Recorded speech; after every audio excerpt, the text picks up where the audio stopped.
Hey, what's going on? Joe McCall again, Real Estate Investing Mastery Podcast. This is episode number 12. 12, however you do it on the video there, of the Deals Gone Bad series. And this has been very informative, educational. Everybody has a different story. And Esther is our guest today on this podcast. What could go wrong when you've got a probate deal with 7 siblings, right? Like what could possibly go wrong in a big deal like that? But Esther's also going to talk a little bit about their first, right after they started rehabbing, or after they started flipping and wholesaling, they did a rehab deal and lost a bunch of money on that. So we're going to be talking a little bit about 2 different deals that have gone bad with Esther. Now, if you remember, I have all the notes for these podcasts and the lessons learned and a lot of the links that we've been sharing and some bonuses and stuff like that. You can get the notes from this podcast at joemccall.com/bad or text the word bad to 313131 and we'll get you the mind map. Right now, all of the notes are in the mind map. And I almost deleted the mind map the last podcast, but I didn't. I recovered it and I just made a backup of it. So it's all good. But all of the notes and the stuff that we have been talking about are going to be put together for you. And I'm thinking about maybe turning it into a PDF or a resource or a book or something like that to give to you guys. But if you want your hands on this, highly, highly recommend it, because these lessons that we're learning through this series of Deals Gone Bad are very important for everybody to really pay a lot of attention to. Okay. So you can get it by texting the word bad to 313131 or go to joemccall.com/bad. All right. One more thing here. We are broadcasting this live as we speak on YouTube and Facebook. So if you're on YouTube and Facebook, say hello, tell us where you're from. If you got a question for us, type it in there and we'll be glad to answer your question. And if you're watching this later, please share it and subscribe to my YouTube channel. Some of you guys didn't even know I have a YouTube channel. Subscribe to the show. We release 2 to 3 episodes every single week and a lot of new content that is not even released as a podcast. Cool. I think we're ready to go. Esther has been on the show before. Hi, Esther. How are you? Hey, Joe. Good. I'm doing good. How about you? Awesome. We interviewed Esther back 5-6 months ago, episode 876. And you did 6 deals that month. And we interviewed you and just talked about what you've been doing. And, you know, this was a month you grossed about $32,000 in wholesale fees in the middle of the shutdown, which was awesome. How's business going for you, Esther? Still booming. I mean, still booming. Very good. Deals on the whiteboard in the back behind you. Yeah. That's everything awesome. is. I'm chilling here. I'm chilling. So Esther, how long have you been doing deals now? I've been doing deals for like close to 4 years now. Cool. And so, one of the deals, the very first deal was awesome. It was like, everybody's like, you know, we made money. It was great. It was working. We were like, okay, let's go ahead and, you know, we're starting looking for other deals. And so we ended up finding out, we didn't have any other leads. So we were running out of leads. So we were going ahead and we did that mistake, like you were talking about, you know, continuing to, look for leads and deals while you're doing whatever you're doing. So we stopped that. So we were scrambling and we started making offers on MLS and we finally found one and we got accepted. It was a HUD house. And I'm in the mentality, well, we had the wholesale deal, let's wholesale it again. But I had a partner that said, hey, let's have the experience of flipping it. And I'm like, I was like, oh, I don't know. So anyways, he was like, he convinced me and I was like, okay, let's go ahead and flip it. We got hard money loan and we didn't realize all the fees that, you know, hard money lenders have, you know, the points and everything. So we were like, okay, so this is really tight as far as money goes. So our partner at that time, he was saying, you know, Esther, he's got a transmission shop. So he was like, you know, I've got a client that comes in every time and he's into construction. Let's just get him to do the you know, contract him to do all the stuff that we need on the house. And we really don't need that much. I'm like, okay, let's do that. So mistake number 1 was didn't have a contract with that friend. So we were like, oh, it's a friend, he'll do it, no problems. And he started working on it, and it was my husband, myself, and my friend and his wife all telling this guy, hey, do this, fix that, and there was nothing planned. So basically, the money that we had, put into it for just the repairs just went out the door like that. Everybody's telling him different things to do, and he was doing it right, but he's secretly adding all of this stuff up. There's no scope of work. No scope of work. There was no plan. I mean, we just knew, okay, the bathroom needs to be fixed, fix it. There was nothing like planned. Okay, you need to make sure you take the wall out, move the plumbing from this part to this part, and make it where, and the bathroom was all funky looking anyways, the way it was, actually the way they did it. But anyways, and so it was too many, what is that saying? It's too many chefs in the kitchen. Yeah, something like that. And so it was something like that. So he had too many people telling him what to do. So he was getting all confused, and he didn't know who he would be listening to, who he should be listening to. So that was another mistake that we learned, that I learned, because everything was on me too, because I was the one looking for deals. I was looking for, dealing with the contractors, and I kept on going to the contractors, the house every day just to make sure that the guys were actually doing the work. And the other thing that I found out on that particular deal, at the end of the day, everybody had magically a beer in their hand. So they were drinking beer at the end of the day, at the end of the day. So I was like, I shut my mouth. I didn't say anything, but now I know, the legal ramifications on that stuff. So, I learned. What are the legal ramifications of drinking beer? They could be going home drunk, or they can be, if they handled another tool on my property, I could have gotten sued, or I have to, there's medical bills, and I have to handle that. So, I learned that was another thing that I had to learn. So would you say, I just want to ask you more about that. Would you say don't let contractors drink on your job, on your property? Right. It's a big no-no.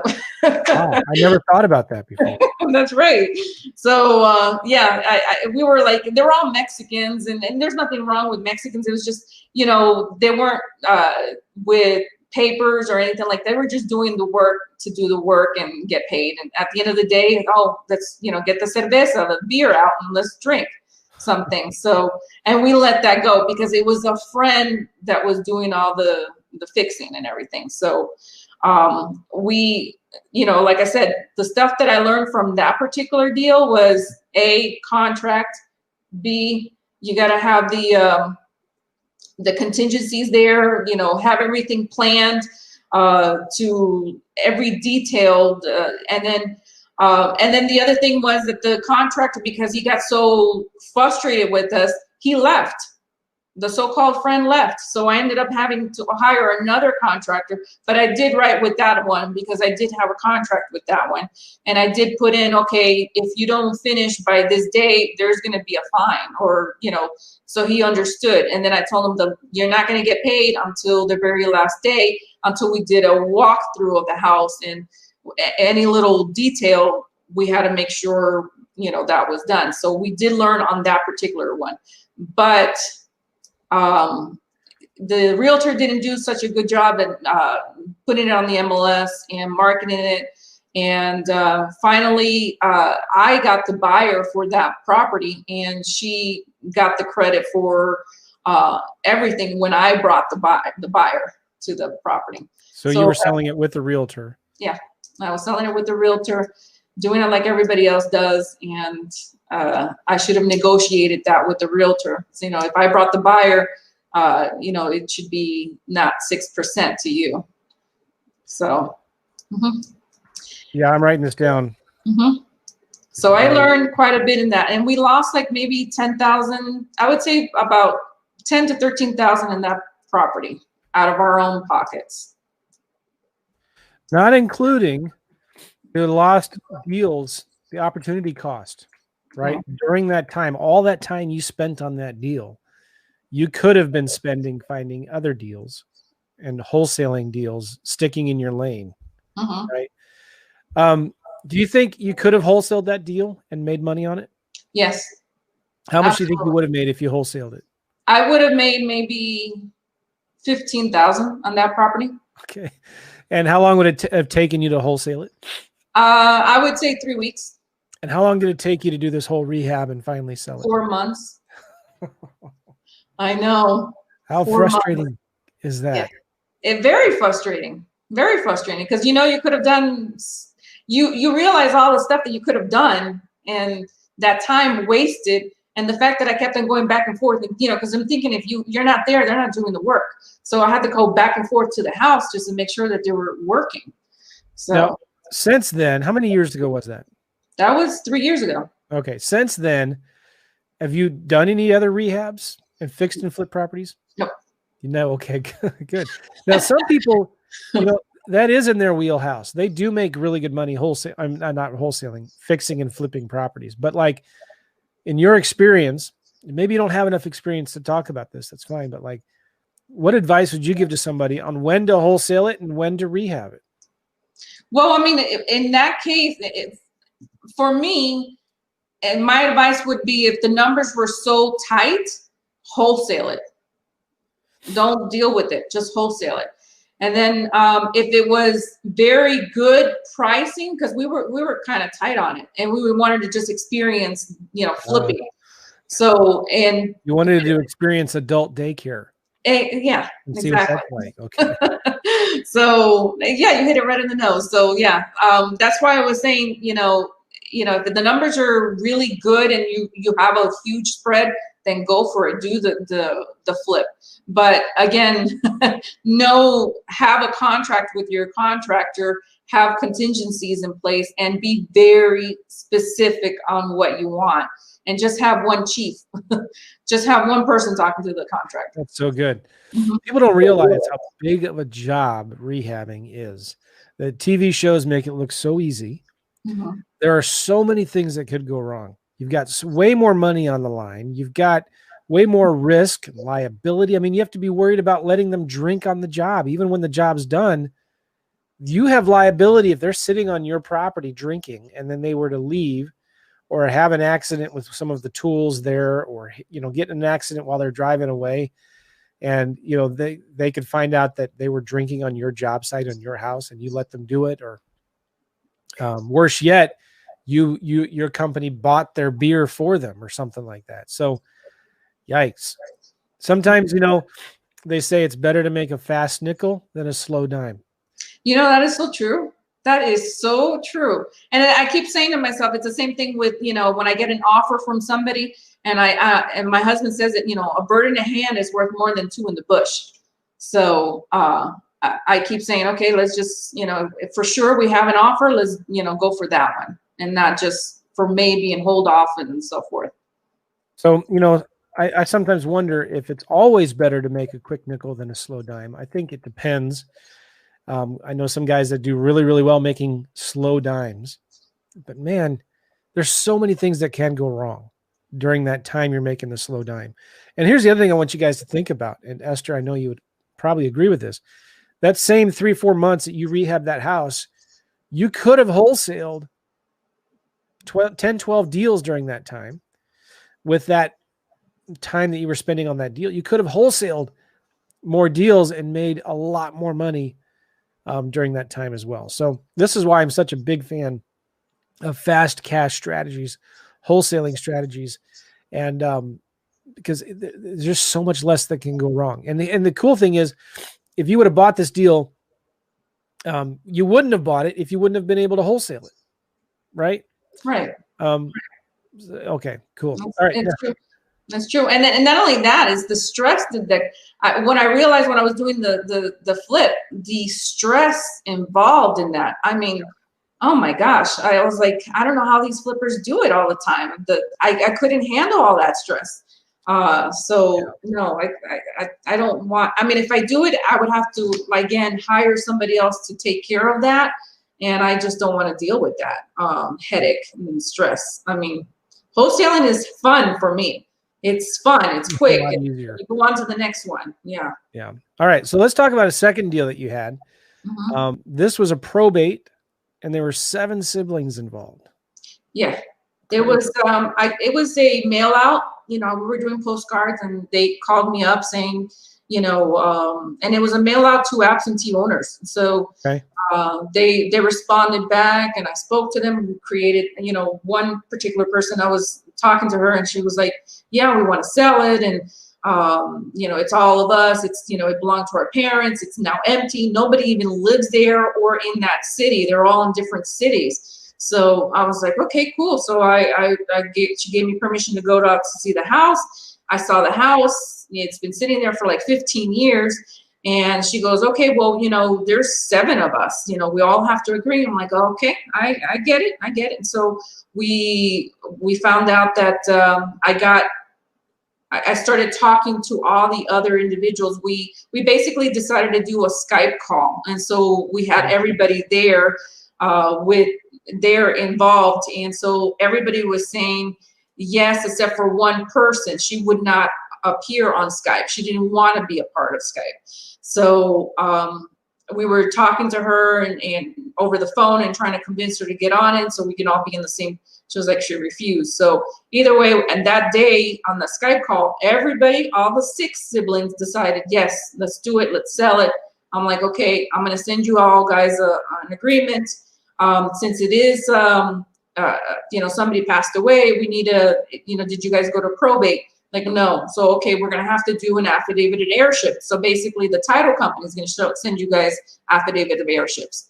So we sent that out to the title company, yet we still needed that one other signature.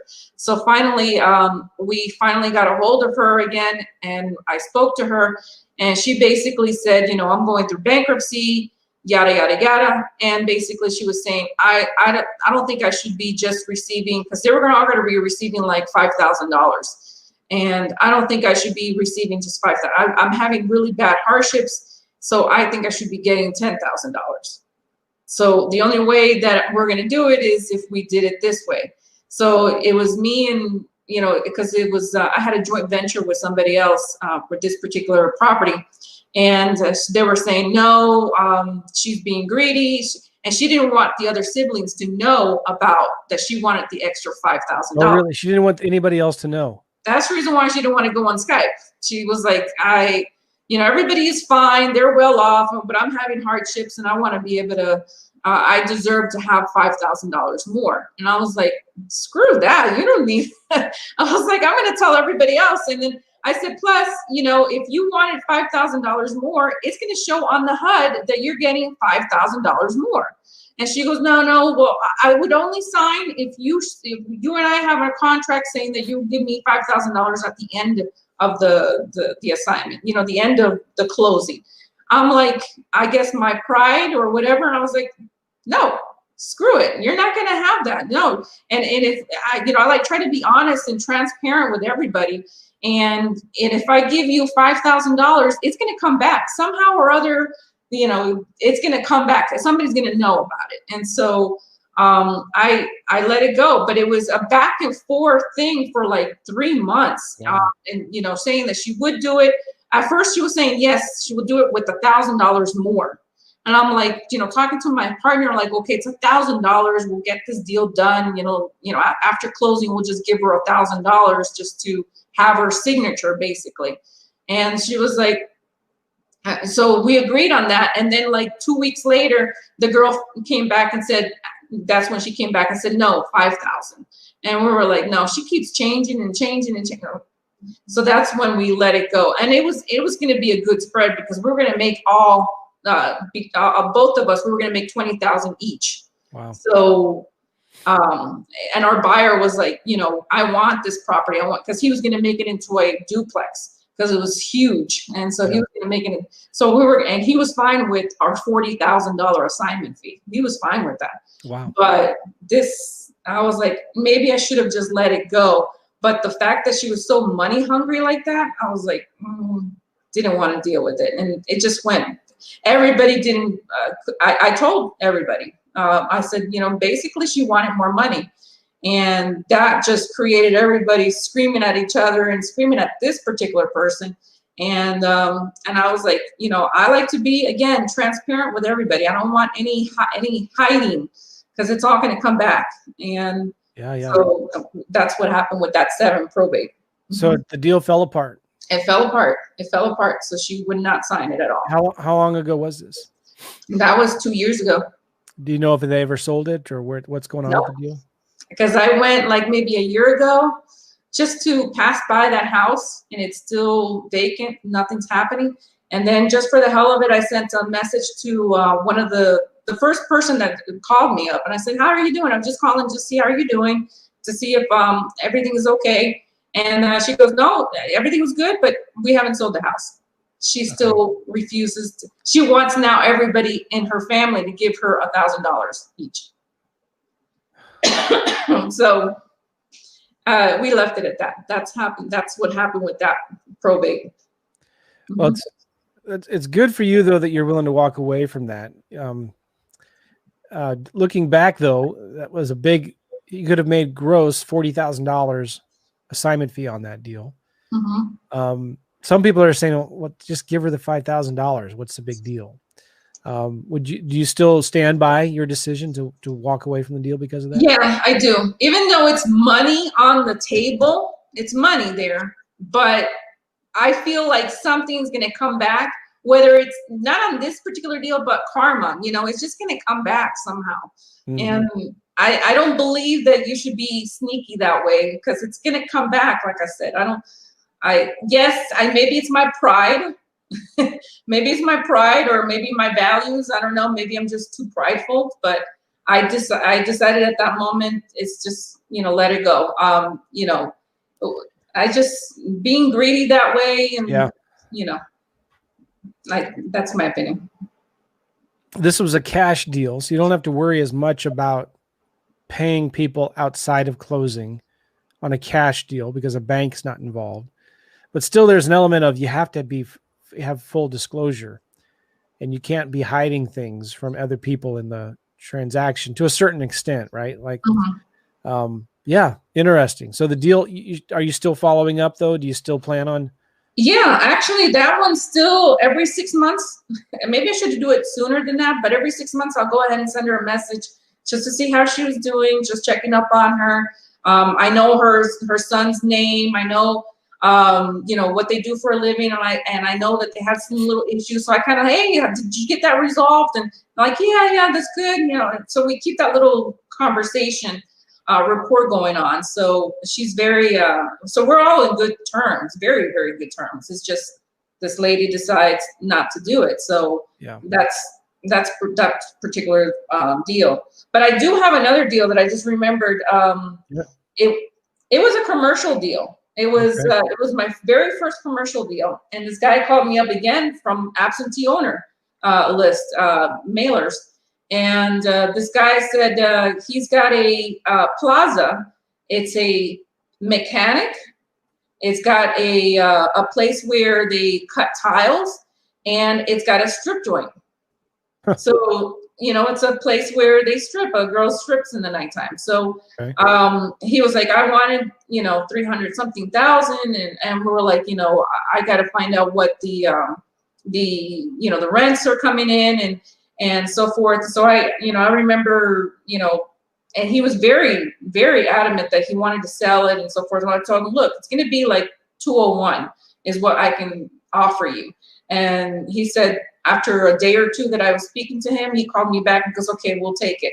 So I went ahead and got it under contract. I started giving it out to different investors.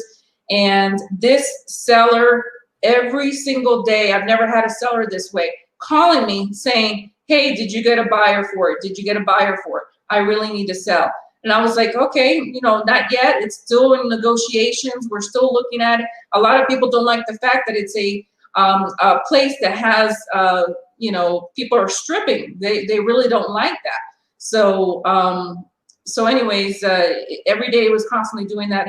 And I was getting a little irritated that he was calling me so many days, every single day like that. So, finally, I got a buyer that was basically saying, I can't do he was saying basically we're in negotiations, and he was saying like maybe 230 or 220 or something like that. So I would have been like making maybe $10,000 assignment fee, and so the seller figured out that I was putting it on the marketplace, looking at talking to other investors. Apparently he was doing the same thing, and I saw how much you were putting it out there, and I said, he goes, you're being greedy. Why are you putting it out there? Like, oh, this is all about negotiations. Nobody's going to be paying what you're asking for. It's always, give and take. And so he basically said, that I was being greedy and, not doing things right. And I was like, what is it? You said you wanted 201. That's exactly what you're getting. So I don't know where you're coming from. And the fact that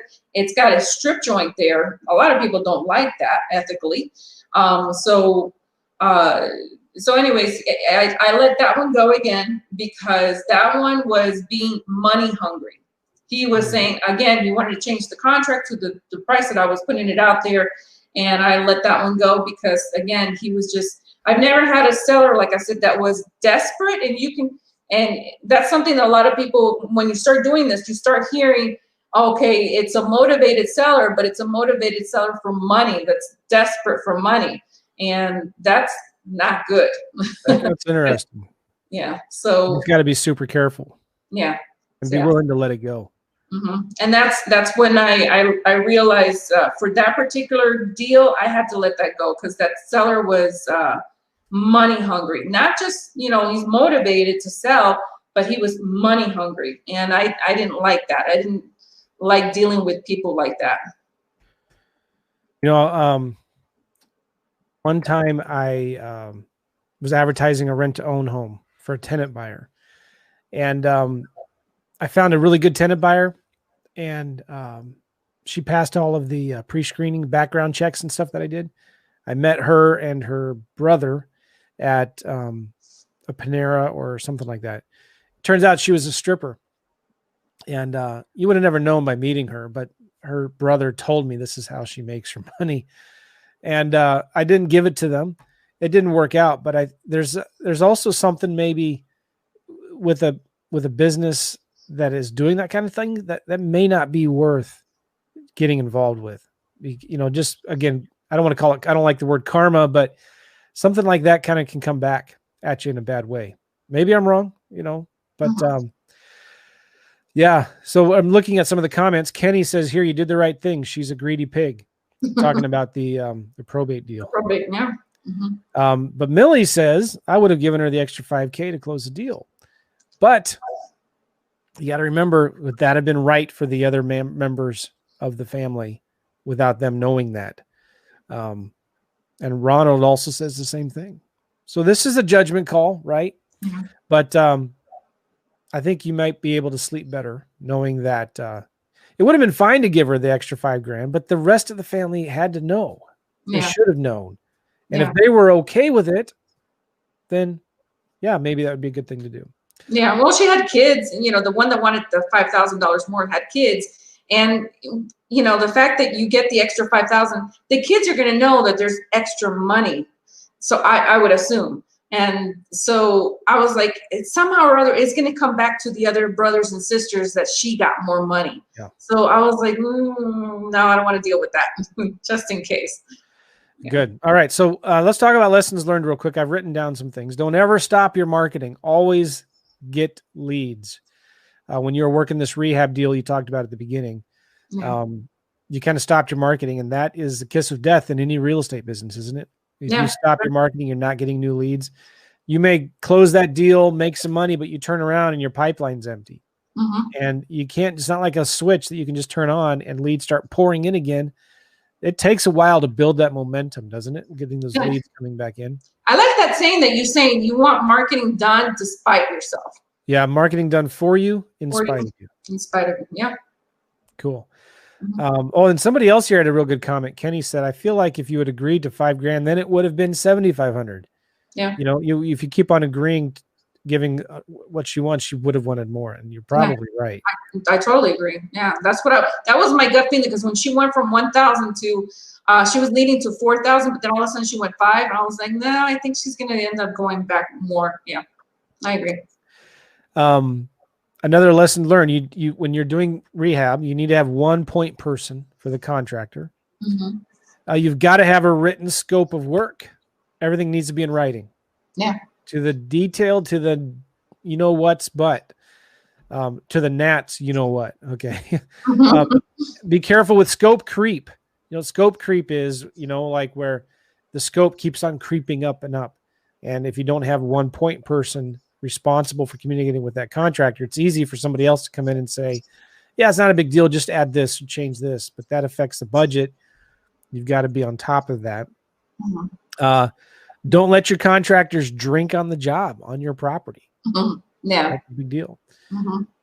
You've got to have contingencies for every little detail in your work, in your contract. I liked what you said about having liquidated damages if they finish late. So penalties if they finish the job late, and maybe even rewards if they finish early. I've negotiated that with contractors before, where I said, listen, we're going to do, if you can't finish by this time, there's a penalty involved. And then they would say, well, if I finish it early, can we have a reward? And I said, yeah, it's only fair. But having that in writing is so important. And you also said something in there, don't pay contractors until they get all the work done. That sounds simple, but so many people forget that. Yeah. Right? Yeah, exactly.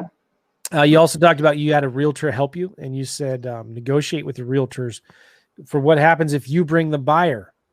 If you bring the buyer, and that some of you may think, oh, you can't negotiate that. But yeah, you can. If you bring the buyer, you can negotiate with that agent what they actually will get. Cool.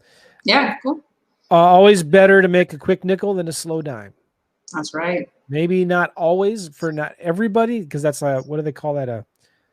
Some kind of blanket statement. But I like that rule. It'll keep you out of a lot of trouble. Be willing to let go of some of your deals, especially when the seller is money hungry. Yeah. Yeah. I mean, go with your gut feeling. And if you have and people, like I said, they forget that, you're looking for motivated sellers. Okay, great. You've got one. But I mean, is it really motivated to what's the deciding factor? Is it because of the money that they're going to receive, or is it because they're getting rid of, I don't know, some emotional thing, but just when you get a seller that's money hungry, you'll know what I'm talking about. It's this desperation to get that money, and it's just, oh God, it's not good. Yeah. Good.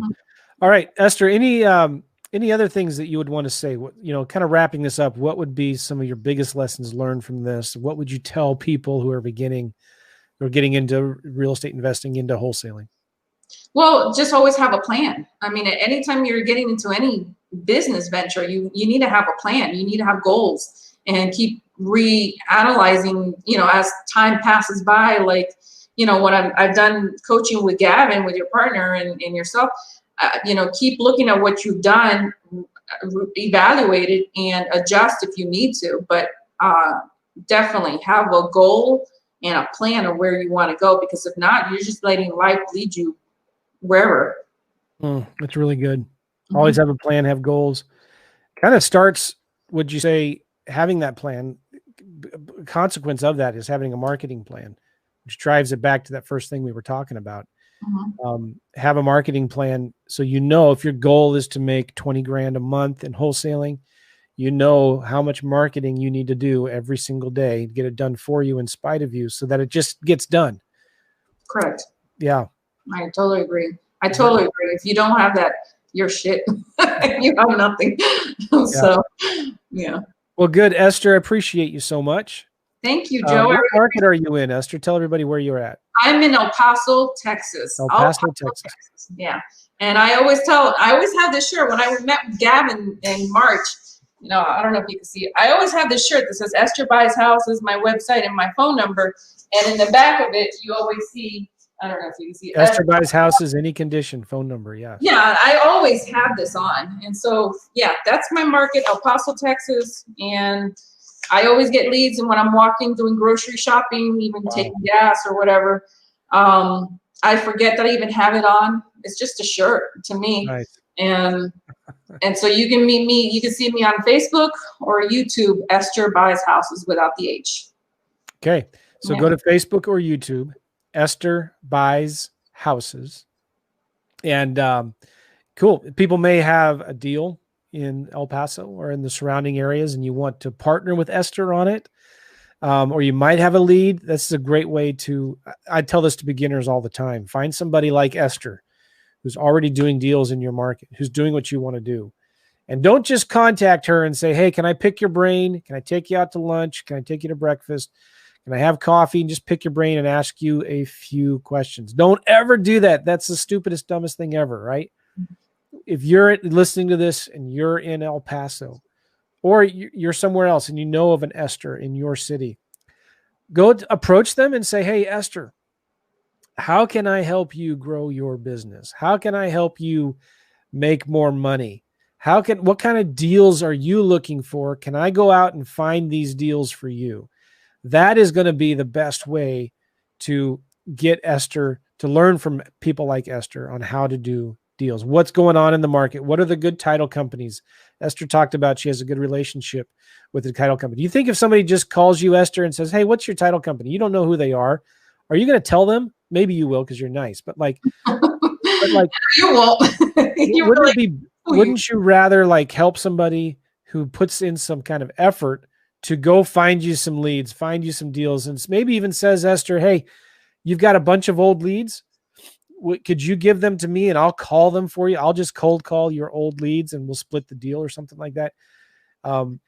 Wouldn't you be more open or receptive to help somebody like that? Of course. Absolutely. Nice. Absolutely. Yeah. Mm-hmm. Cool. All right, Esther, this has been really good. Thank you, Joe. I appreciate it. Oh yeah, someone here says, Millie, I agree. Offer a JV. Nice. Yeah, Millie.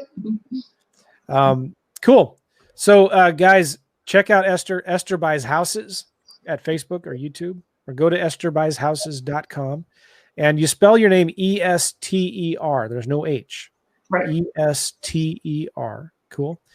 Esther, sure appreciate it. And it would be remiss for me to say, if you want to work with me and Gavin is one of the best real estate coaches in the business. I've been working with Gavin for 5 years now. We coach our clients closely together. If you want more information, though, go to coachjoe.net. That's an old website, but it still forwards to the new one. I think we have the new one is REI Network. Here he goes. This is maybe a better one. REINetwork.com/coaching to get some more information and check out what we did to help Esther. So, Esther, thanks again for being on the show. Appreciate it so much. Thank you again. Take care. See you guys. Bye-bye. Okay. Bye-bye.